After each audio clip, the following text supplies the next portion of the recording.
Bab 1181. Nama Lu Ming yang disebut oleh Tuobashi langsung menimbulkan gelombang keterkejutan di antara anggota suku 100 binatang buas. Banyak orang memandang pemuda itu dengan mata terbelalak karena mereka tentu pernah mendengar namanya sebelumnya. Pada masa lalu dalam pertempuran besar upacara pengorbanan yang terjadi di dinasti suci kuno Lu Ming, pernah mengalahkan banyak jenius terkemuka dari berbagai kekuatan besar secara beruntun.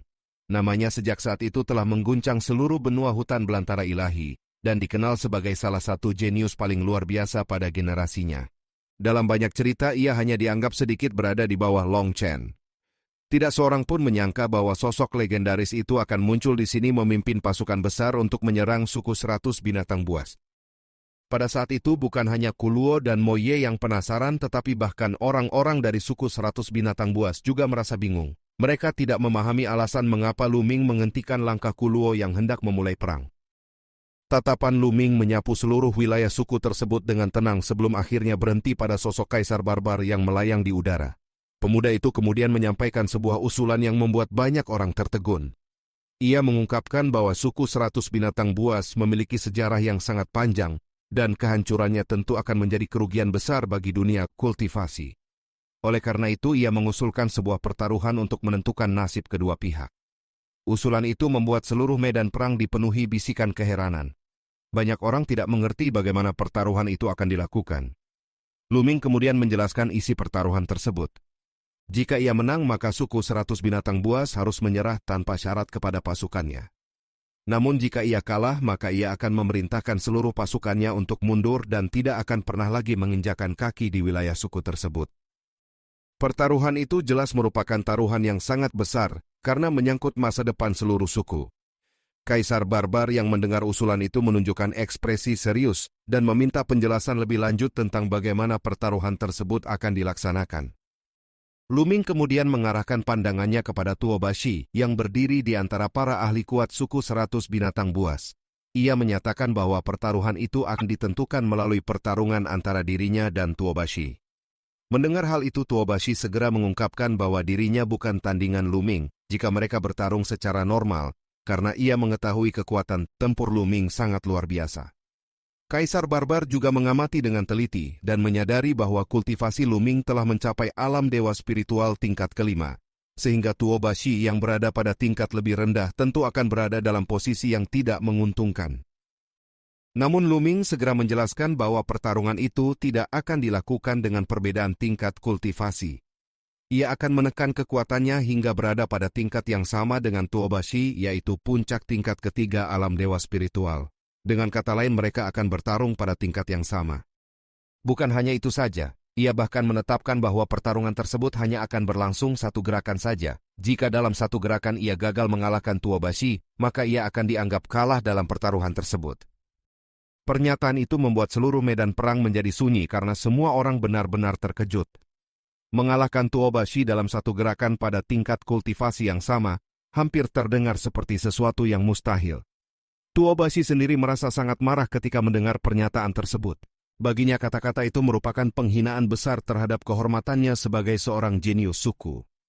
Dalam sejarah suku 100 binatang buas bakat Tuobashi dianggap sangat langka dan kekuatan tempurnya terkenal sangat luar biasa, terutama dalam pertahanan.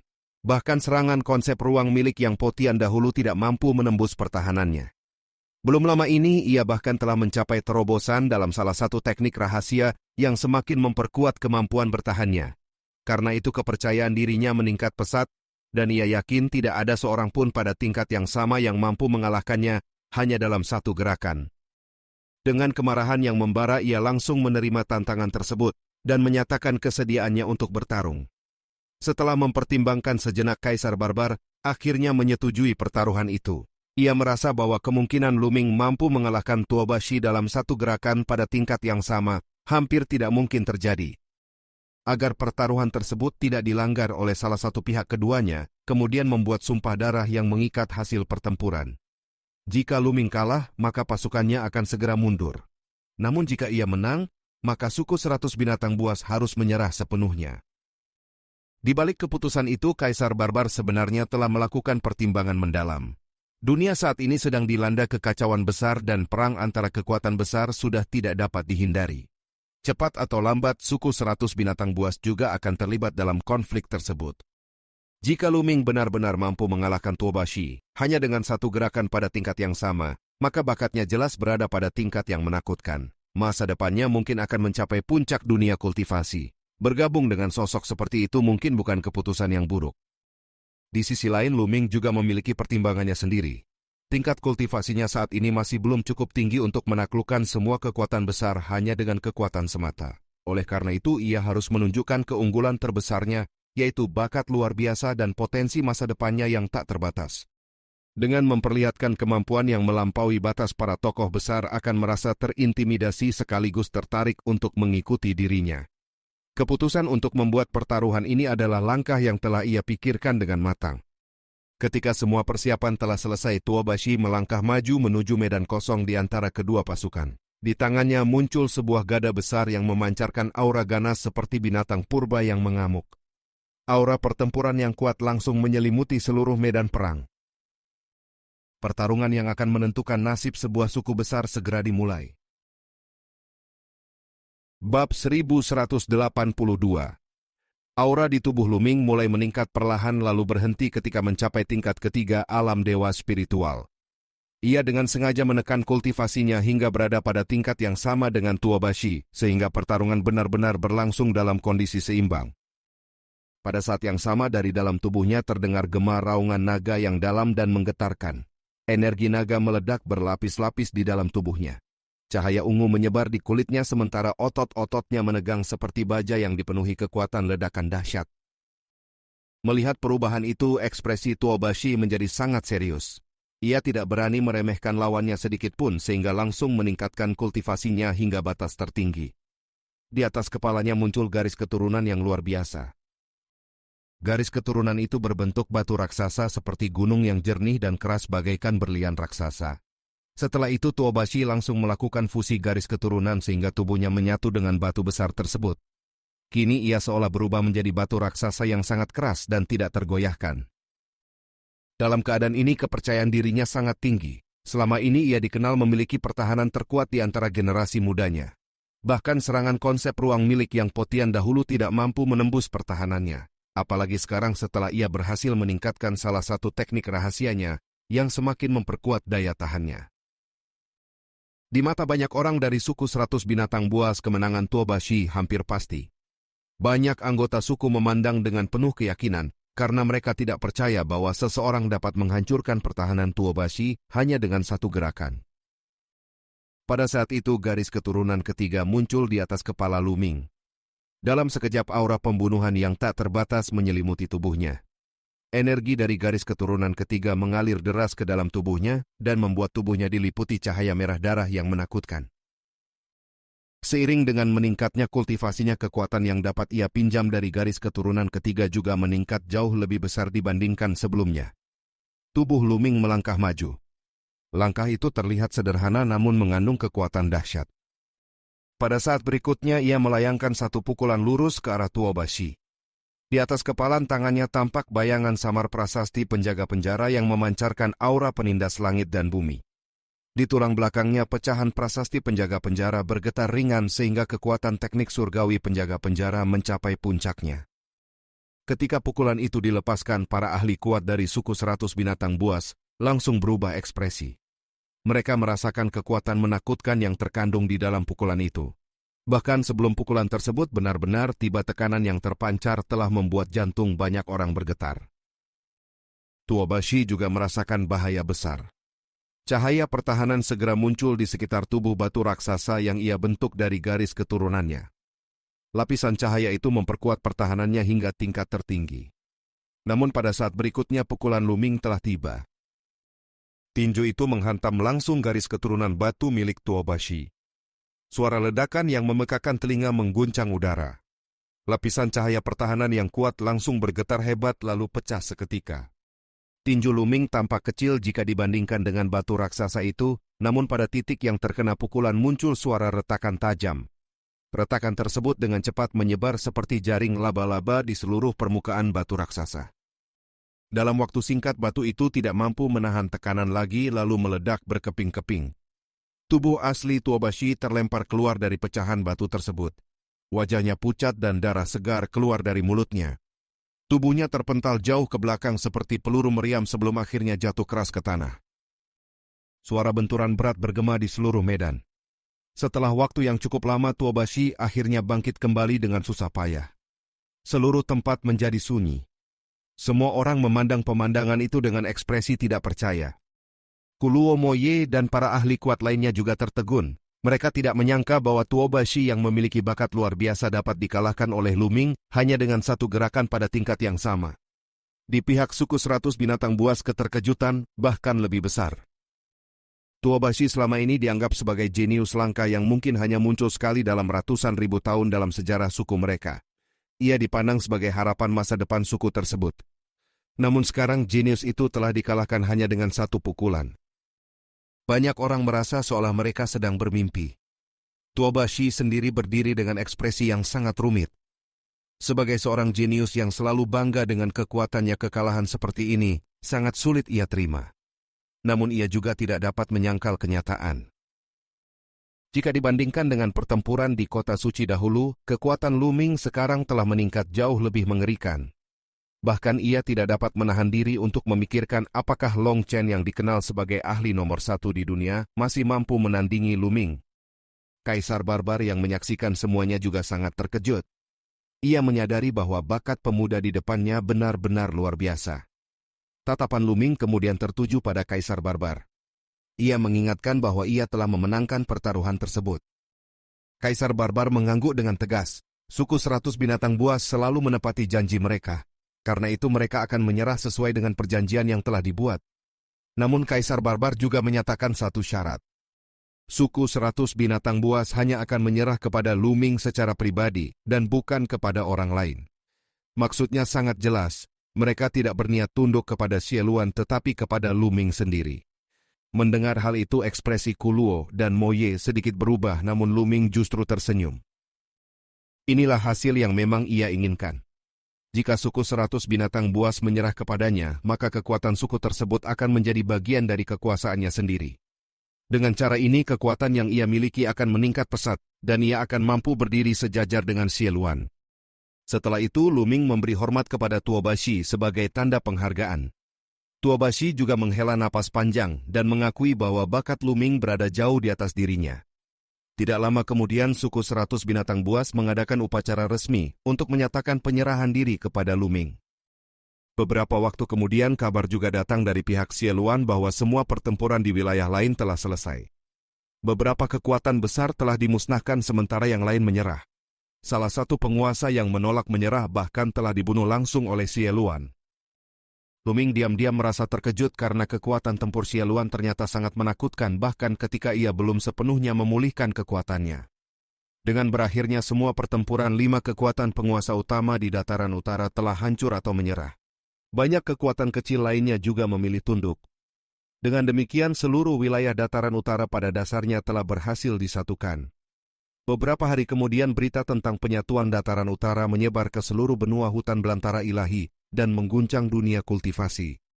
Namun para tokoh besar di benua tengah tidak memiliki banyak waktu untuk memikirkan hal tersebut karena perang besar sedang berlangsung di sana.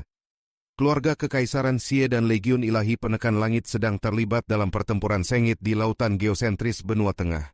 Kedua pihak menderita kerugian besar dalam pertempuran yang berkepanjangan. Banyak kekuatan besar lainnya juga terlibat dalam perang kacau tersebut. Hanya wilayah tandus di timur bagian selatan bawah serta gurun barat yang masih relatif tenang untuk sementara waktu. Bab 1183.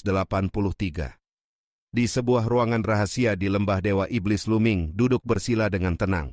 Di tangannya terdapat sebuah botol giok kecil yang berisi 9 tetes sari darah merah pekat berkilau seperti berlian darah. Itulah sari darah milik seorang seniman bela diri tingkat tertinggi. 7 hari telah berlalu sejak suku 100 binatang buas menyatakan penyerahan diri. Selama waktu itu berbagai urusan telah diatur dengan baik. Ki Iblis di lembah Dewa Iblis sangat melimpah dan sangat cocok untuk kultivasi Xie Nianqing. Oleh karena itu, Lu Ming dan Xie Nianqing datang ke tempat ini untuk berkultivasi, sementara Xie Luan memimpin para ahli kuat menjaga wilayah suku 100 binatang. Pada saat yang sama Luming juga telah menghubungkan formasi teleportasi antar wilayah milik sekte jimat dengan formasi teleportasi milik berbagai kekuatan besar di dataran utara. Dengan demikian sekte jimat kini dapat bergerak bebas dan berteleportasi ke berbagai wilayah di dataran utara kapan saja. Dalam beberapa hari terakhir banyak murid dari sekte jimat telah dikirim ke dataran utara untuk menjalani pelatihan dan memperkuat diri.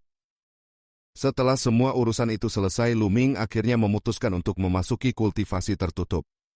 Garis keturunan 9 naga muncul di atas kepalanya. Ia membuka mulut dan langsung menelan satu tetes sari darah tertinggi. Setelah itu ia mulai memurnikannya dengan tenang.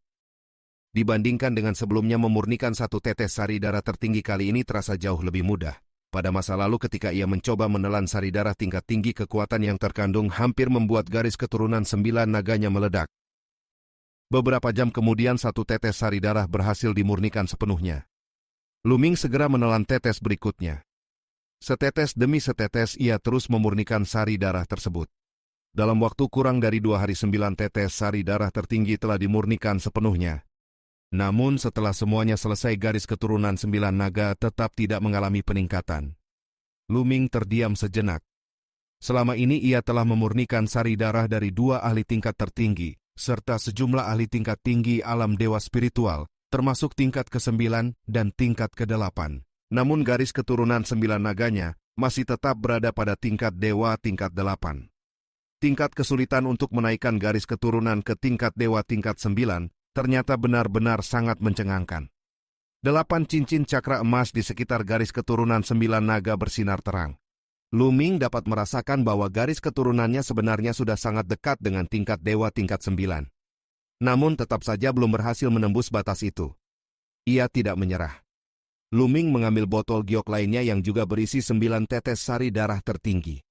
Ia kembali menelan dan memurnikannya satu persatu.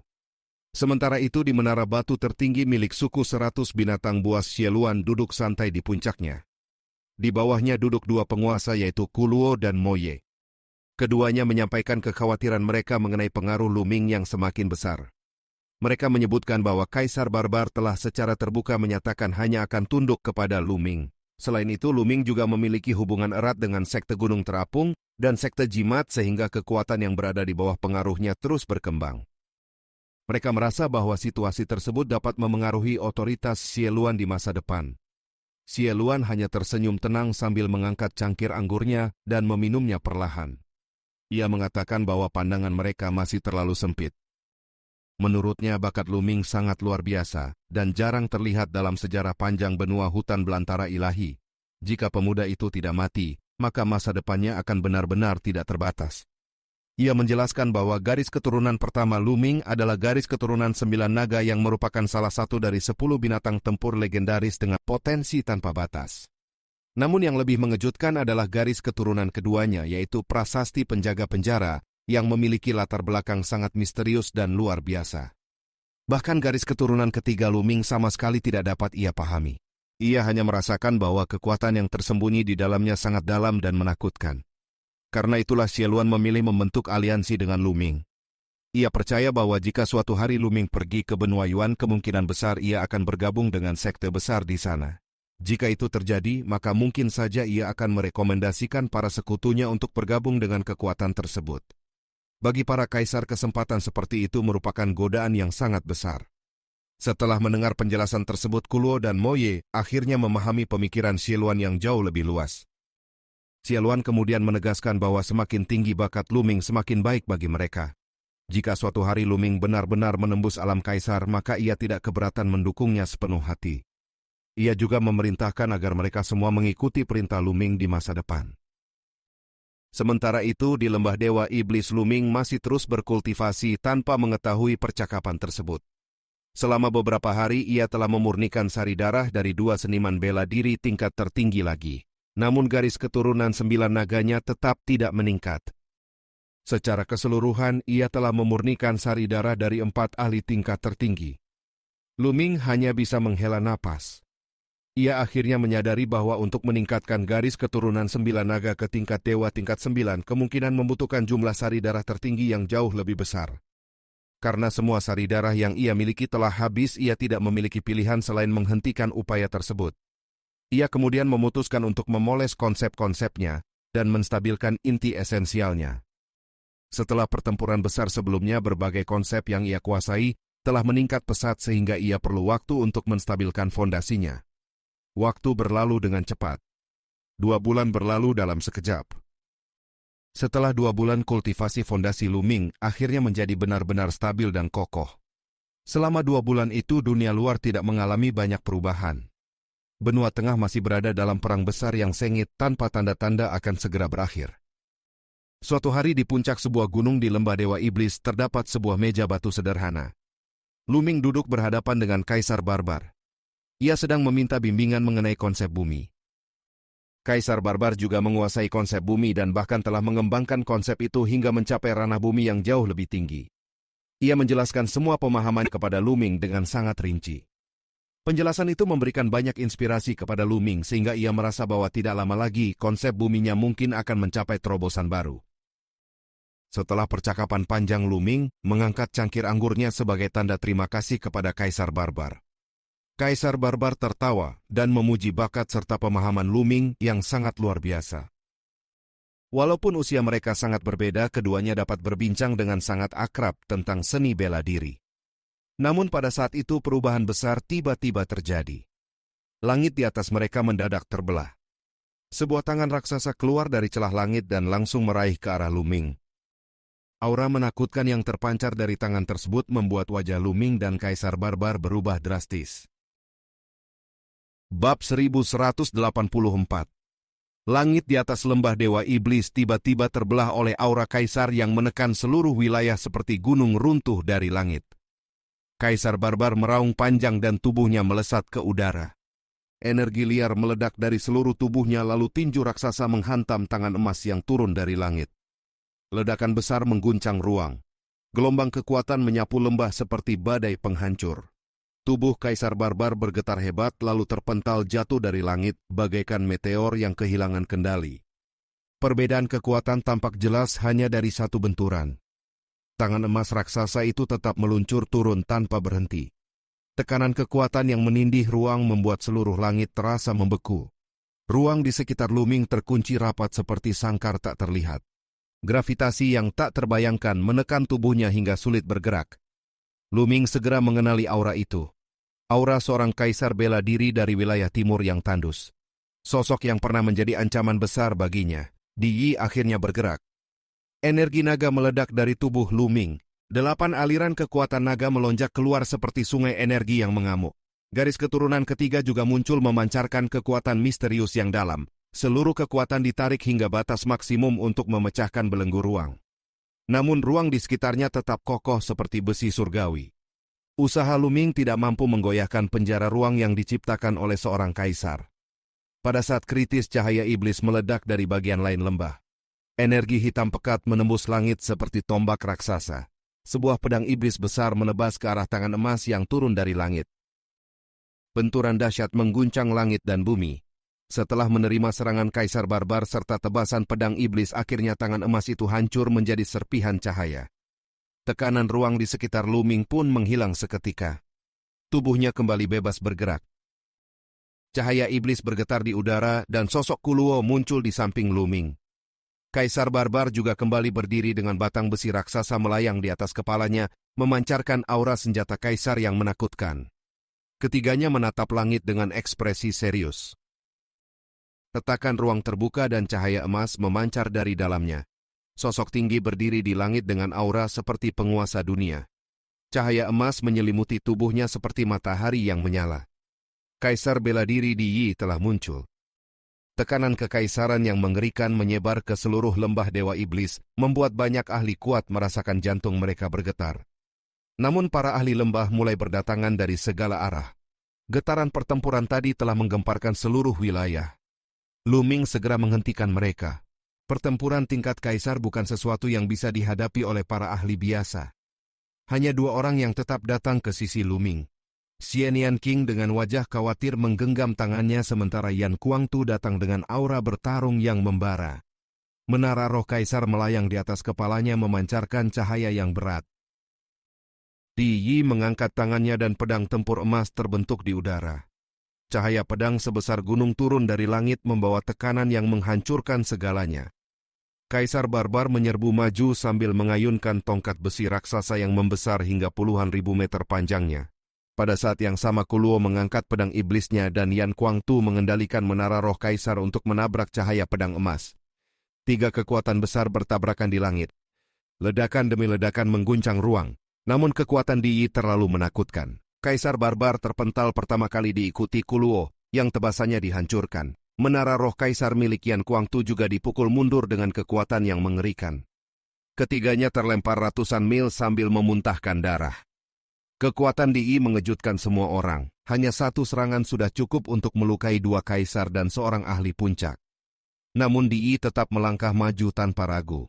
Tangannya terangkat kembali dan tangan emas raksasa terbentuk di udara untuk menangkap Lu Ming sekali lagi. Serangan balasan dari Kaisar Barbar Kuluo dan Yan Kuangtu kembali dihancurkan oleh 3 cahaya pedang emas yang turun dari langit. Tangan emas raksasa semakin dekat kepada Lu Ming. Pada saat itulah ruang di depan Lu Ming tiba-tiba retak. Dari celah ruang muncul cahaya tinju hitam yang menabrak tangan emas dengan kekuatan yang sama dahsyatnya. Benturan kedua kekuatan itu menghilang bersama dalam kehampaan. Sesosok tinggi kemudian melangkah keluar dari retakan ruang. Aura kuno dan dalam menyelimuti langit seperti lautan kekacauan yang tak berujung. Xieluan akhirnya muncul. Penguasa lembah Dewa Iblis berdiri di depan Lu Ming seperti gunung tak tergoyahkan. Tatapannya menembus langit menuju Di Yi. Aura 2 penguasa besar bertabrakan di udara membentuk tekanan yang membuat ruang bergetar. Di Yi tetap berdiri dengan tenang meskipun berhadapan dengan kaisar langit kekacauan yang pernah menggemparkan dunia puluhan ribu tahun lalu. Xieluan melangkah ke udara tanpa ragu. Tubuhnya berubah menjadi cahaya iblis yang menembus langit. Di Yi mengikuti dari belakang dengan cahaya emas menyelimuti seluruh tubuhnya. Dalam sekejap kedua sosok itu telah menghilang ke langit yang sangat tinggi. Kemudian langit meledak. Cahaya menyilaukan muncul seperti matahari yang pecah berkali-kali. Gelombang energi mengguncang langit sejauh jutaan mil. Setiap benturan menciptakan lingkaran cahaya besar yang menyebar ke seluruh cakrawala. Lu Ming dan para ahli lain hanya mampu menatap dari bawah dengan hati bergetar. Aura yang dipancarkan dari pertempuran itu jauh melampaui kekuatan seorang kaisar biasa. Pertempuran 2 penguasa tertinggi sedang berlangsung di langit yang tak terjangkau oleh mata manusia. Bab 1185. Langit di atas lembah Dewa Iblis dipenuhi ledakan cahaya yang tak terhitung jumlahnya. Cahaya itu meledak bertubi-tubi seperti ratusan matahari yang pecah secara bersamaan. Setiap benturan menghasilkan gelombang energi yang mengguncang langit dan bumi hingga cakrawala bergetar tanpa henti. Kekuatan mengerikan itu seolah mampu menghancurkan dunia jika jatuh ke daratan. Jika benturan tersebut benar-benar menghantam tanah, maka bumi akan retak, dan kerak bumi dapat ditembus hingga menimbulkan kehancuran yang tak terbayangkan. Namun pada saat berikutnya seluruh langit tiba-tiba menjadi sunyi.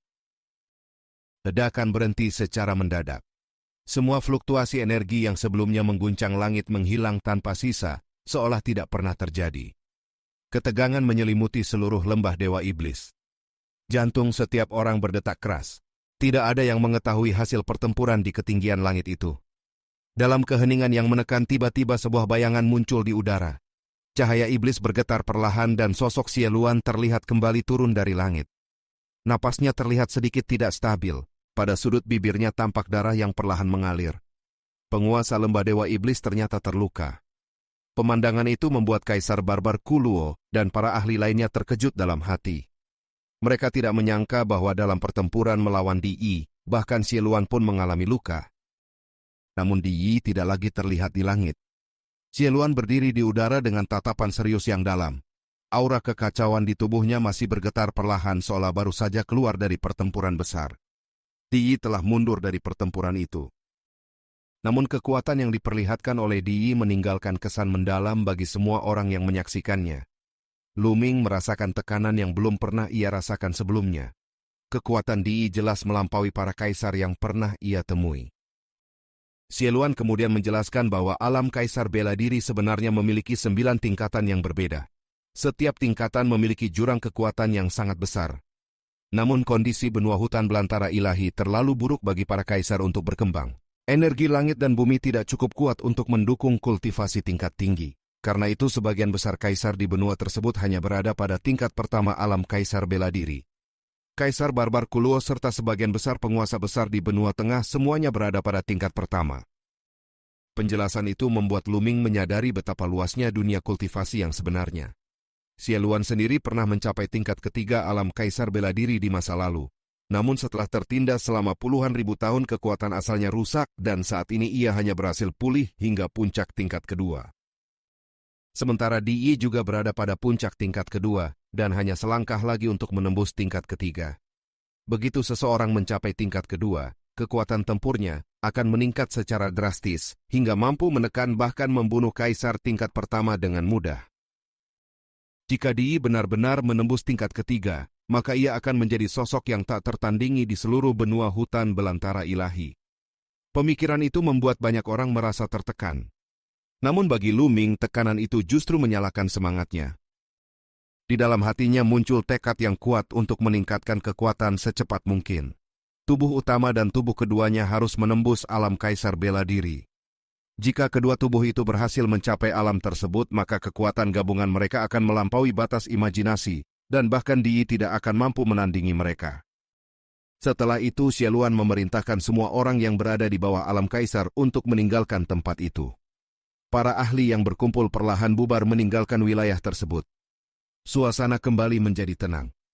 Namun ketenangan itu tidak berlangsung lama. Tatapan Xieluan tiba-tiba beralih ke langit utara.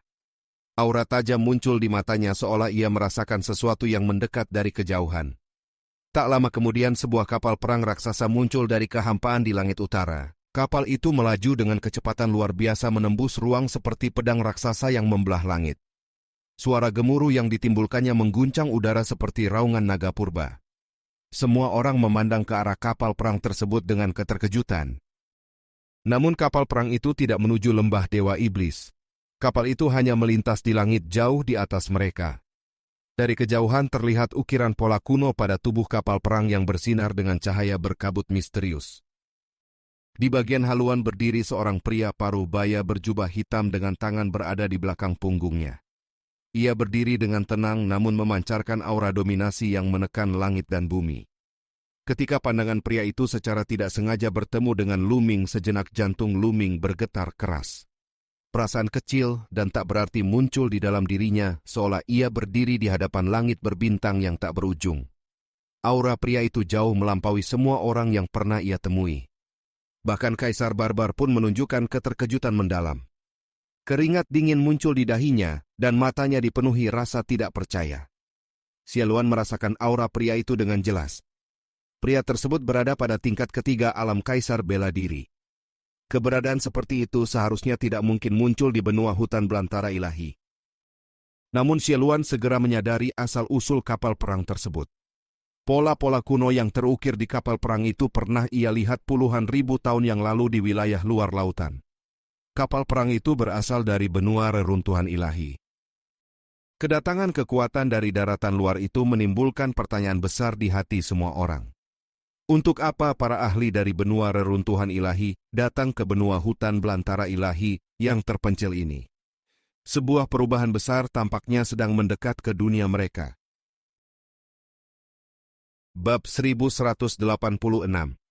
Xieluan menatap Luming lalu menjelaskan bahwa benua reruntuhan ilahi jauh lebih kuat dibanding benua gurun ilahi. Tempat itu dipenuhi para ahli sehingga kemunculan mereka hari ini terasa aneh. Ia mengajak Luming untuk pergi melihat keadaan. Luming menyetujui ajakan itu karena rasa penasarannya yang besar terhadap kedatangan mendadak tersebut. Xieluan kemudian memberi perintah kepada Kuluo dan Kaisar Barbar untuk tetap tinggal dan berjaga. Keduanya mengangguk patuh. Luming juga berpesan kepada Xian Yanqing dan Yan Kuangtu agar menunggu. Xian Yanqing mengingatkan agar ia berhati-hati dan Luming mengangguk sebelum berangkat bersama Xieluan. Cahaya iblis menyelimuti tubuh mereka saat mereka melesat ke udara dan mengikuti kapal perang dari benua reruntuhan ilahi dari kejauhan. Kapal perang itu melaju ke selatan dengan kecepatan luar biasa. Dengan cepat mereka meninggalkan wilayah dataran utara, lalu memasuki benua tengah dan terus menuju pusatnya. Arah tujuan mereka tampak menuju lokasi pertempuran antara keluarga kekaisaran dan pasukan penekan surga. Xieluan menduga salah satu pihak mungkin memanggil bantuan. Lu Ming menyadari jika dugaan itu benar maka situasi di benua gurun ilahi akan berubah drastis. Saat kapal perang semakin mendekat, tekanan mengerikan mulai terasa dari arah selatan. Ruang tampak bergetar halus menandakan pertempuran besar sedang berlangsung meski jaraknya masih jauh. Tiba-tiba kapal perang berhenti. Pria parubaya berjubah hitam di bagian depan melangkah keluar dan menuju selatan. Xie Luan dan Lu Ming segera mengikuti dari samping. Tak lama kemudian suara gemuruh dahsyat terdengar dari kejauhan. Di langit tampak dua sosok bertarung dengan kekuatan yang melampaui kaisar biasa.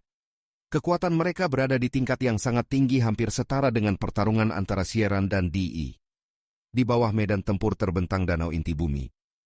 Di kedua sisi danau berkumpul banyak ahli dari dua kubu. Pertarungan itu dipimpin oleh dua tokoh besar. Salah satunya adalah Xie Sheng, kaisar suci terdahulu yang telah turun takhta ribuan tahun lalu. Selama ini dunia luar mengira ia telah wafat, namun kini terbukti ia masih hidup. Lawan yang dihadapinya adalah Kaisar Bela Diri Baizan, pemimpin pasukan penekan surga yang terkenal tak pernah kalah. Keduanya telah mencapai tingkat kedua alam Kaisar Bela Diri dan bertarung dengan kekuatan menggetarkan langit dan bumi. Di tengah pertarungan, Xie Sheng menuntut agar token Raja Langit dikembalikan karena merupakan warisan keluarga kekaisaran. Namun Kaisar Bela Diri Baizan menolak dan pertarungan semakin sengit. Di kejauhan, pria berjubah hitam dari benua reruntuhan ilahi mendengar tentang token Raja Langit. Ia menunjukkan ketertarikan karena benda itu masih ada di benua gurun ilahi. Ia lalu melangkah maju mendekati medan tempur. Saat ia mendekat, kedua ahli puncak itu langsung menghentikan pertarungan dan menatapnya dengan waspada. Mereka terkejut karena baru menyadari kehadirannya saat jarak sudah sangat dekat dan mereka tidak mampu membaca kekuatannya. Lu Ming dan Xie Luan menyadari bahwa pria itu bukan sekutu dari kedua pihak karena reaksi mereka yang penuh kewaspadaan. Pria berjubah hitam itu menatap Kaisar Bela Diri Baizan dan langsung menanyakan tentang token Raja Langit dengan nada dingin dan penuh tekanan. Kaisar Bela Diri Baizan merasa tersinggung, namun tetap menjawab bahwa token itu memang berada padanya. Mendengar itu, pria berjubah hitam segera meminta agar token tersebut diserahkan kepadanya. Permintaan itu ditolak mentah-mentah. Kaisar Bela Diri Baizan bahkan menganggapnya sombong karena berani muncul tiba-tiba dan meminta harta penting tanpa alasan. Tanpa berkata lebih jauh, pria berjubah hitam melangkah maju. Langit dan bumi bergetar hebat saat ia melangkah. Danau di bawah bergelombang dahsyat. Ia mengangkat tangan dan energi spiritual tak terbatas berkumpul di langit membentuk pohon kuno raksasa yang menjulang tinggi, lalu menekan ke arah Kaisar Bela Diri Baizan. Wajah Kaisar Bela Diri Baizan berubah serius. Ia segera melancarkan teknik tinju 100 pertempuran. Dalam sekejap ia melepaskan 100 pukulan yang masing-masing memiliki kekuatan dahsyat. Semua kekuatan itu kemudian menyatu menjadi satu serangan besar dengan kekuatan berlipat ganda.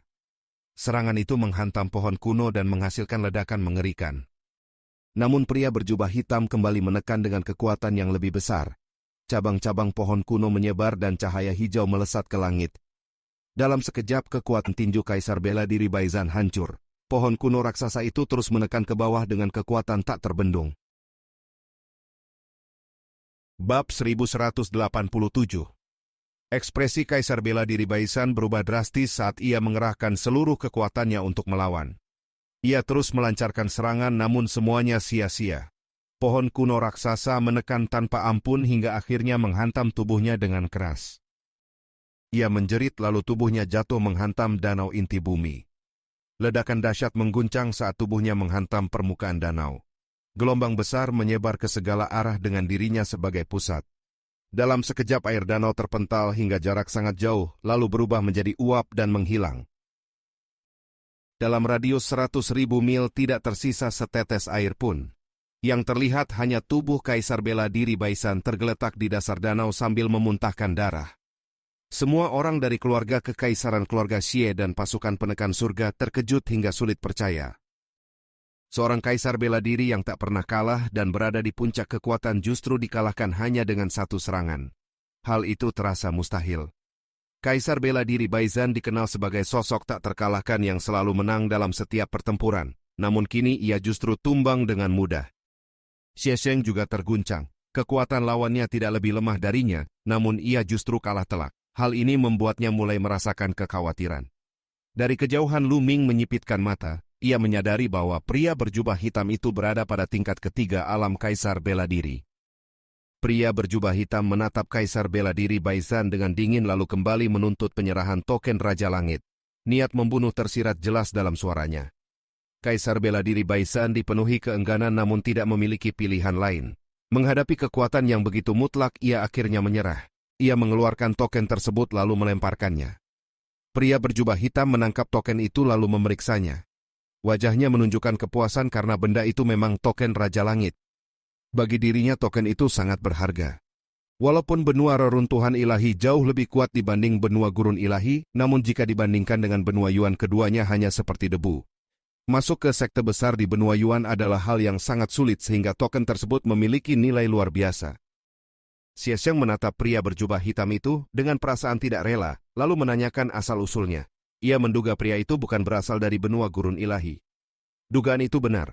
Pria berjubah hitam mengaku berasal dari benua reruntuhan ilahi, dari kekuatan besar bernama Gerbang Dewa Istana Dewa Selatan. Mendengar hal itu ekspresi Xie Xiang berubah. Ia segera menunjukkan sikap hormat.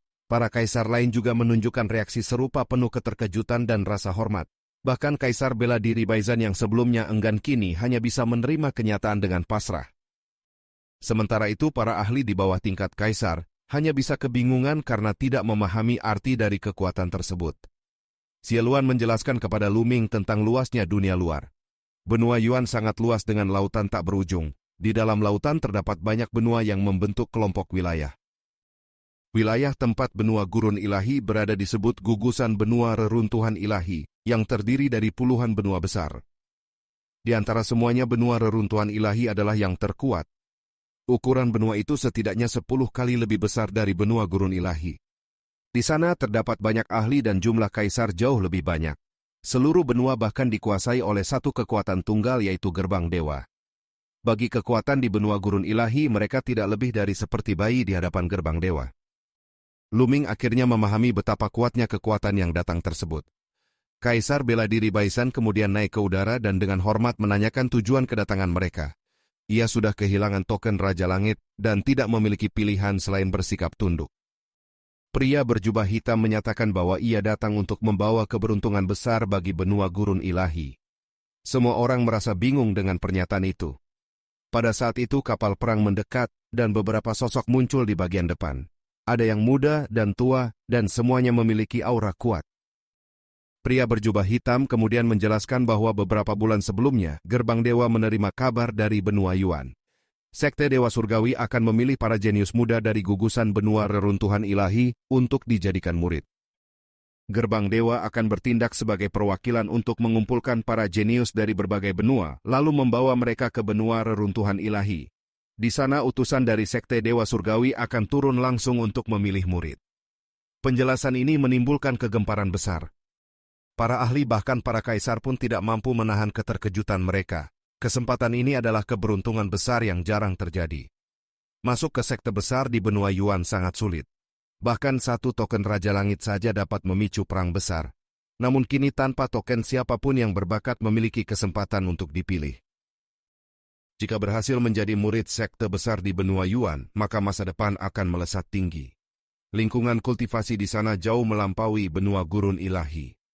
Di tempat itu alam kaisar bukanlah akhir melainkan awal menuju tingkat yang lebih tinggi.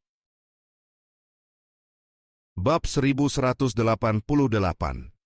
Kabar bahwa sekte besar dari benua Yuan akan merekrut murid di gugusan benua reruntuhan ilahi mengguncang seluruh pihak. Bahkan Xie Luan pun merasa terkejut mendengarnya.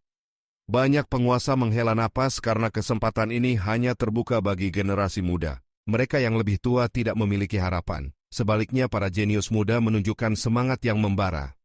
Xie Xiang kemudian menanyakan waktu pelaksanaan. Pria berjubah hitam menjelaskan bahwa dalam 10 hari semua jenius yang ingin berpartisipasi harus berkumpul di tempat tersebut. Ia juga menegaskan bahwa persyaratan sangat ketat dan hanya yang benar-benar luar biasa yang bisa lolos. Sebelum berangkat ke benua reruntuhan ilahi, akan diadakan seleksi terlebih dahulu. Setelah itu kapal perang kembali tenang di udara. Pertempuran antara keluarga kekaisaran dan pasukan penekan surga pun berhenti sepenuhnya. Berita tentang kedatangan Gerbang Dewa dan seleksi murid menyebar ke seluruh penjuru benua gurun ilahi.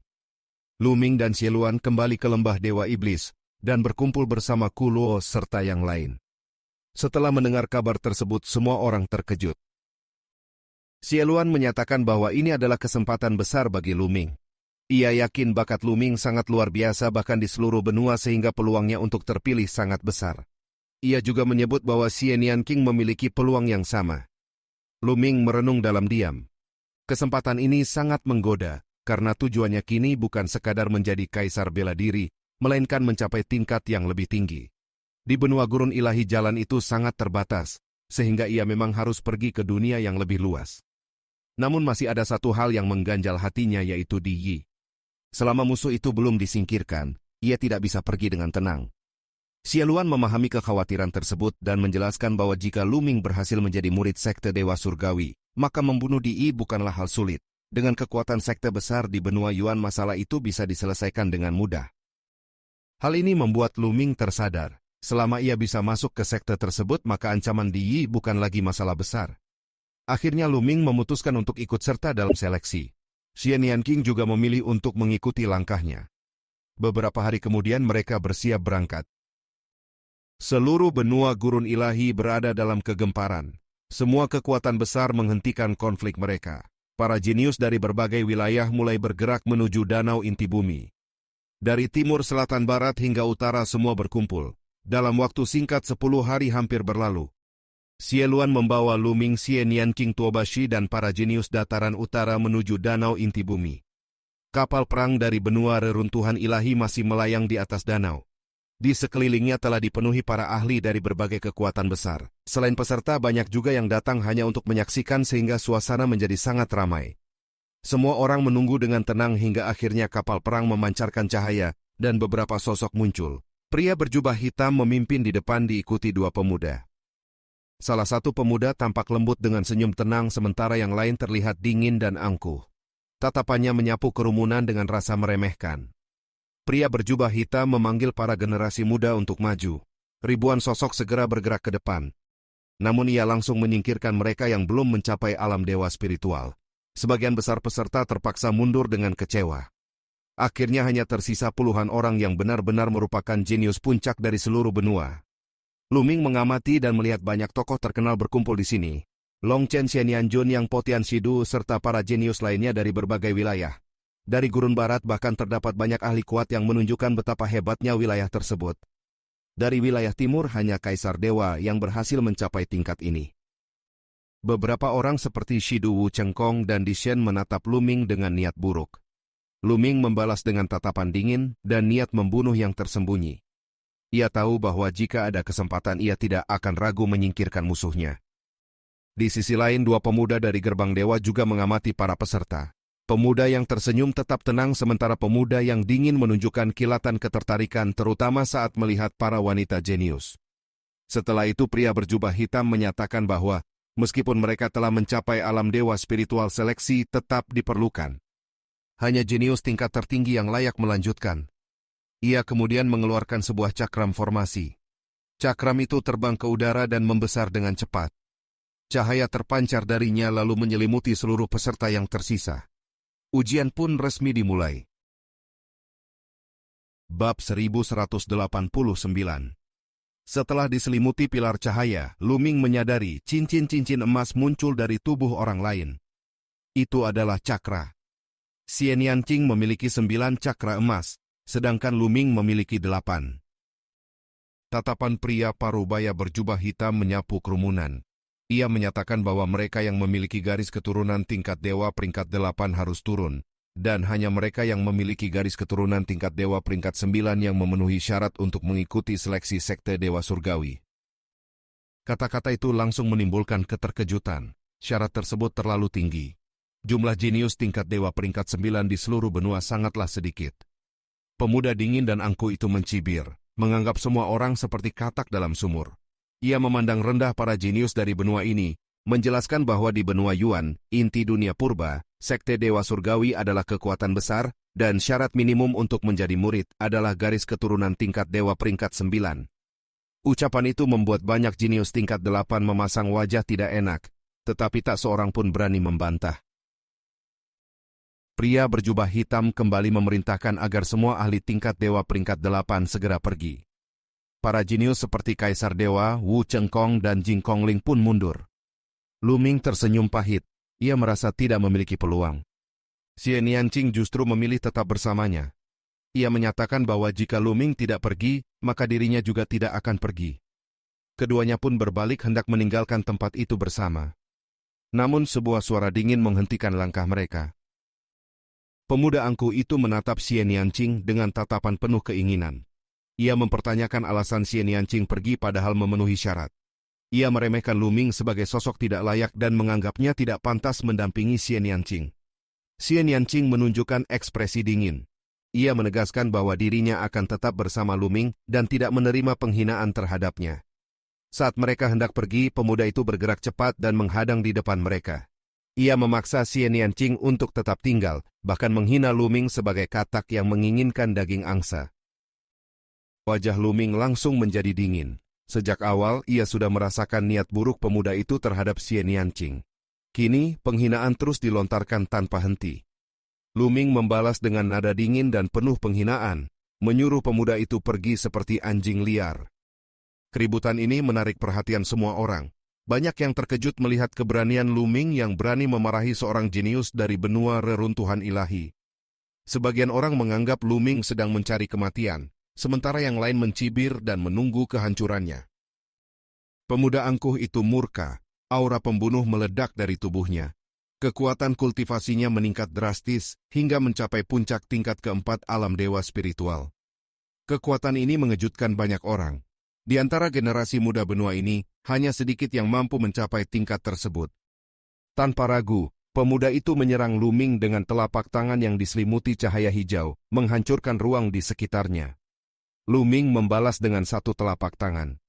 Benturan dahsyat terjadi. Gelombang kekuatan menyapu udara seperti longsoran besar. Sosok yang terdorong mundur sejauh ratusan meter ternyata adalah pemuda angkuh itu sendiri. Wajahnya pucat.